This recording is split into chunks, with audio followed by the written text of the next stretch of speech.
This lesson is on the plurality method of voting. Okay, the plurality method is pretty much the most simple method.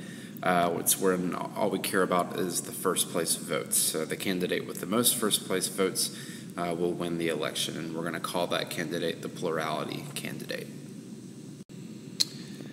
And if you think about it, most of the elections that we have are looking at first place votes. So when you're only looking at those, we don't even really bother to rank the other candidates in the election. Okay, quick example. Find the winner of this election using the plurality method. So we're just going to look and see which letter here has the most first place votes. And notice that in two columns, C is up top, so we have 4 votes for C right here, and another 4 votes for C, making 8 total votes for C. So pretty easy to see for this one that C will win the election. And that's all you have to do. We're not worried about anybody else in these rankings. Now the majority rule, it's pretty straightforward. So the candidate with more than half the votes should be the winner.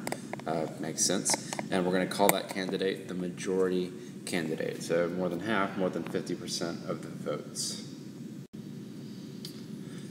So one reason the plurality method is appealing is because it's very simple, and it's really just a natural extension of the majority rule. So it's very similar in the way we elect officials in America. Usually it's a 2-party system, maybe a 3rd party every now and then. Let's see here. In a democratic election between 2 candidates, the candidate with the majority of the votes should be the winner. The candidate with the majority of first place votes is called the majority candidate. So just reiterating that. Sometimes, though, we're going to have 3 or more candidates, and in that case, there's really no way to guarantee that one candidate will win a majority of the votes. It can happen, but it won't always happen. Okay, the majority criterion, or we call this the fairness criterion. If candidate X has a majority of the first place votes, so more than half, then candidate X should be the winner of the election. So the good news with this criterion is if we're using plurality method, just counting first place votes, this does satisfy the majority criterion. The bad news is the plurality method fails a different fairness criterion, and we're going to talk about that later. All right, so thinking back on that part on the last slide that said good news about the plurality method satisfying the majority criterion. So under a plurality method counted election, a majority candidate is guaranteed to be the winner. Why? Well, first of all, what is a majority candidate? It's somebody who has more than half of the votes. Okay, so over 50% of the votes. Why are they guaranteed to win the election? Well, under plurality, somebody with the most amount of first place votes. So even if there were 3 or 4 other candidates in here, there's no one that's going to have more than 50%, because then that would make the total over 100%, which wouldn't really make sense. So plurality method will always satisfy that majority criterion. So there are other methods of voting we're going to talk about, and some actually violate the majority criterion, even though it doesn't seem like it should be possible because it's a really straightforward rule. Specifically, a violation of the majority criterion would occur if an election where there's a majority candidate, so somebody who gets more than half the first place votes, but they don't win the election. And remember, we're looking at a preference schedule, okay? So they get a lot of the first place votes, but then somebody else comes and wins. And there is a voting method where this happens, and we're going to talk about that later. If this can happen under some voting method, then the voting method itself violates the majority criterion. And just note that violations may occur, but we shouldn't always expect them to occur with each method. So other than being fairly easy to do and satisfying the majority criterion, the plurality method really isn't that great, especially when you have more than 2 candidates. And that's mainly because we're not taking into consideration voters' other preferences. So there may be a candidate who got a lot of first place votes, but didn't get, and then get a lot of last place votes by other people. whereas there's another candidate who maybe got a lot of second place votes and was generally liked by everybody. And we're going to talk about that a little more in the next section. All right, so here's a real-world scenario. Tasmania State University has a superb marching band. They are so good that they have invitations to perform at 5 different bowl games. The Rose Bowl, so we're going to note that with R. The Hula Bowl, H. Fiesta Bowl, F. The Orange Bowl, O. And the Sugar Bowl, S. An election is held among the 100 members of the band to decide in which bowl game they will perform. All right, here's our preference schedule for the problem, and notice we really only have 3 columns here, so 3 combinations of votes, and that's, for this example, it's just for the sake of time and keeping it a little easier. If you were to give people 5 choices, you could have a ton of different combinations in your preference schedule. So, but let's work with this one anyway. It looks like there were 49 voters who chose the order of R, H, F, O, S, so the Rose Bowl in first. There were 48 voters who chose the Hula Bowl in first, and then so forth. And then there were 3 voters who chose the Fiesta Bowl in first. So we're going to find the winner using the plurality method. So we're just concerned about the amount of first place votes. So it looks like that's going to be the Rose Bowl. Okay, and with plurality, it doesn't have to be a majority. Remember, our majority is more than half. Plurality just means the most first place votes. So our winner is the Rose Bowl, so R. Is this a good outcome? Why or why not? Well, it's up to discretion. I mean, really, though, look at the other columns where 48 and 3 voters, so total 51 voters put the Rose Bowl in last place. So maybe that's not fair. Especially when you consider, let's take a look over here at the Hula Bowl, who they almost got the amount of first place votes, but they also got a lot of second place votes. So if there's some other way we could count this, it looks like they were generally liked by everybody, and there is a method for this, and it's actually in the next section. Okay, so just to reiterate the last slide, by contrast, the Hula Bowl has 48 first place votes and 52 second place votes.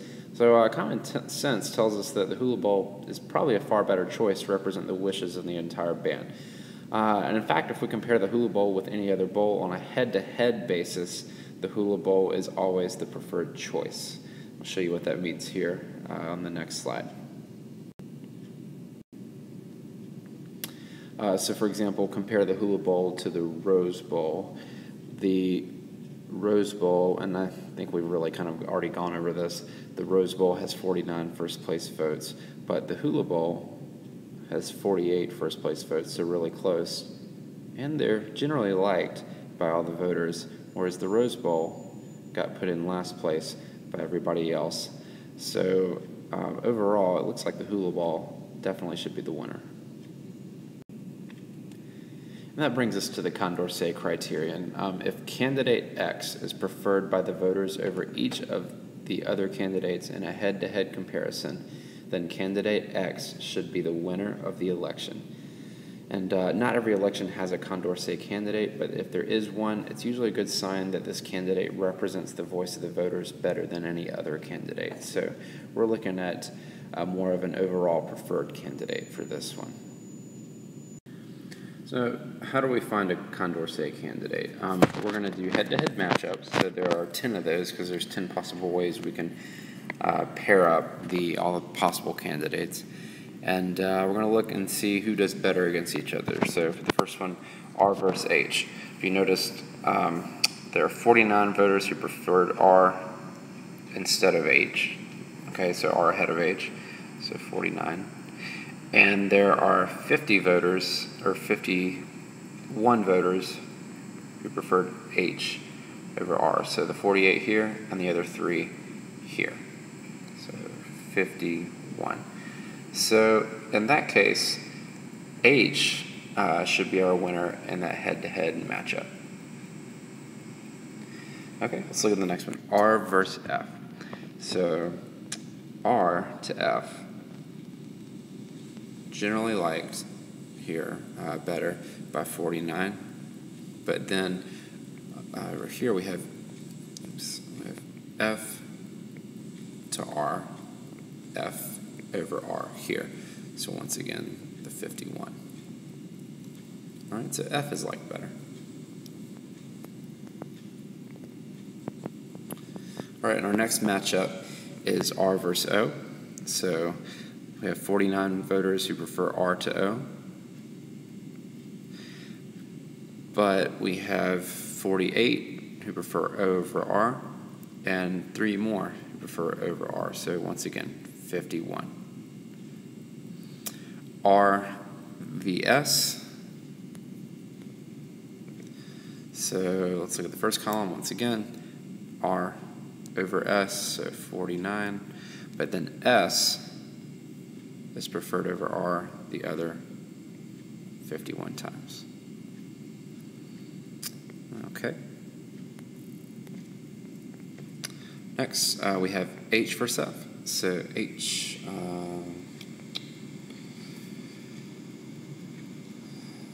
H is preferred over F 49 times, as well as these 48 times. And that's it. So that is going to be 97. And then F is preferred to H only 3 times. So H is clearly the winner there. Next matchup is H versus O.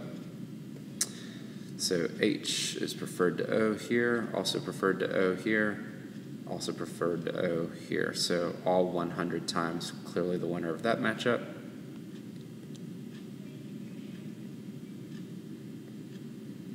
H versus S. H wins here, H wins here, H wins here. Once again, all 100 votes.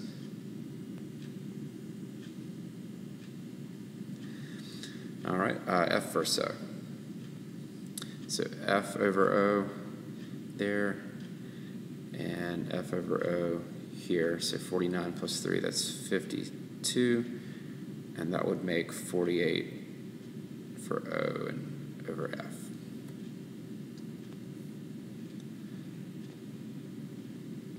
So the winner for that matchup is F. 2 more, F versus S.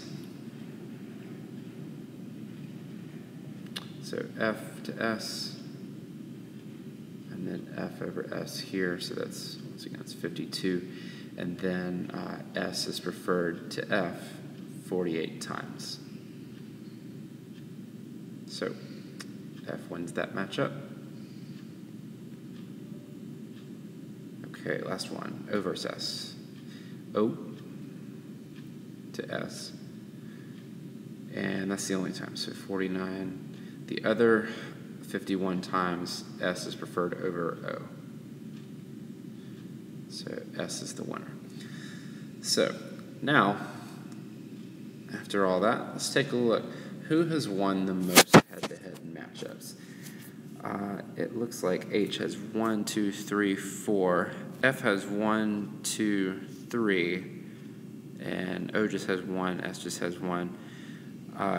Notice that R actually didn't win any of these. So R won by plurality, but in a head-to-head, looking for a Condorcet candidate, H is definitely the preferred candidate. So H is the Condorcet candidate.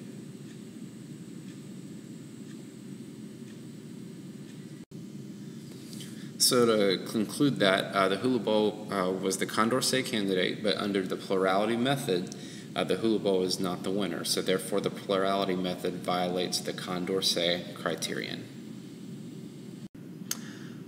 Insincere voting or strategic voting. This is something you probably experienced before or have at least heard about. If we know that the candidate we really want doesn't have a chance of winning, then rather than wasting our vote on our favorite candidate, we cast it for a lesser choice that has a better chance of winning the election. And this is very, very common, especially in the U.S. presidential election races, because usually it's just a Democratic nominee and a Republican nominee, and there are usually third-party candidates that run. But if we really want that candidate to win, but we know they're not going to, just because they're not as popular, we feel as though we don't want to waste our vote, so we just choose one of the Republican or Democratic nominees instead.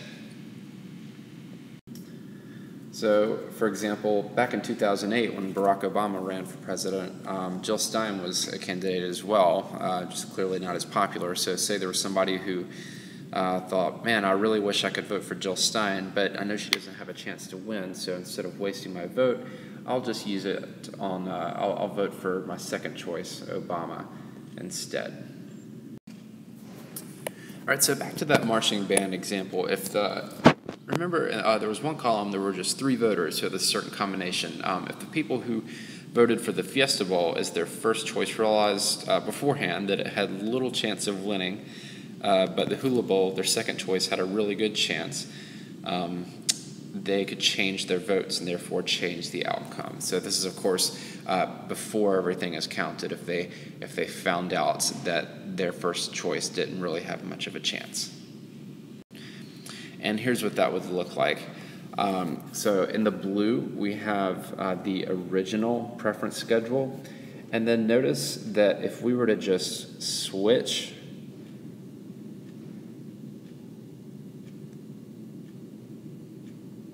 the H and F, all right, so those people who really wanted the Fiesta Bowl have been told that, hey, the Hula Bowl is probably a better choice. No one else is voting for the Fiesta Bowl as first choice, so they were like, all right, we'll just vote, instead of waste our vote on the Fiesta Bowl, we'll vote for H instead. And they switched that around. Notice then H would have enough combined votes of 51 votes to win the election under the plurality method. The plurality method of voting reinforces an entrenched two-party system that often leaves voters with no real choice, and this is what we're going to call Duverger's law. So here's another example for us to work out here. Who is the plurality method winner? So who has the most first-place votes? This one is clearly D with 9 first-place votes.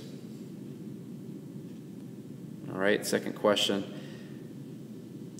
Is there a majority candidate? Well, notice that there are, let's see, 9, 5, 14, so there's 22, sorry. There are 22 total votes. So in order for us to have a majority candidate, we would need more than half. So not 11, but 12 votes. And there's no one that has 12 first place votes. So we're going to say no. Is there a Condorcet candidate? All right, so now we have to line up all the possibilities here. So first, we'll just line up, let's see, A versus B. We're going to have A versus C. We're going to have A versus D. And then we're going to have B versus C, B versus D, and C versus D. Okay, so we're going to have 6 possibilities there. Let's go ahead and count up these head-to-head competitions. So A to B. It looks like A is over B here, A is over B here, and here. Okay, so that's going to be 16 total times, which means B would be 6 total times. And A is going to be our winner in that case. All right, A to C. A over C here, A over C here, A over C here, except for the last column. So that's going to be 14 versus 8. So once again, A is our winner.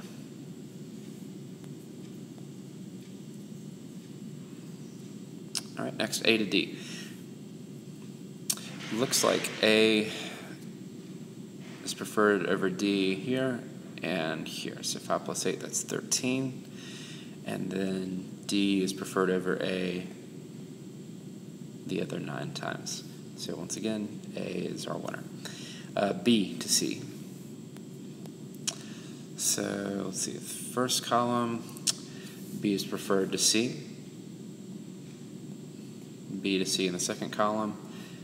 And that's it. So it's just 9, where C is preferred to B the other 18 times. All right. So C is our winner at the time. B to D. All right. So for B to D, it looks like B is preferred over D these 5 times. And I think that's it. So the other 17 times, D is preferred over B. 17 versus 5. All right, so D's the winner there. And then C to D. Let's get rid of these.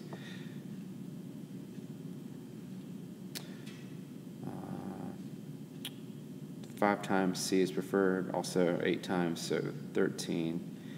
And then there are 9 times where C or D is preferred over C. Okay, so C is our winner there.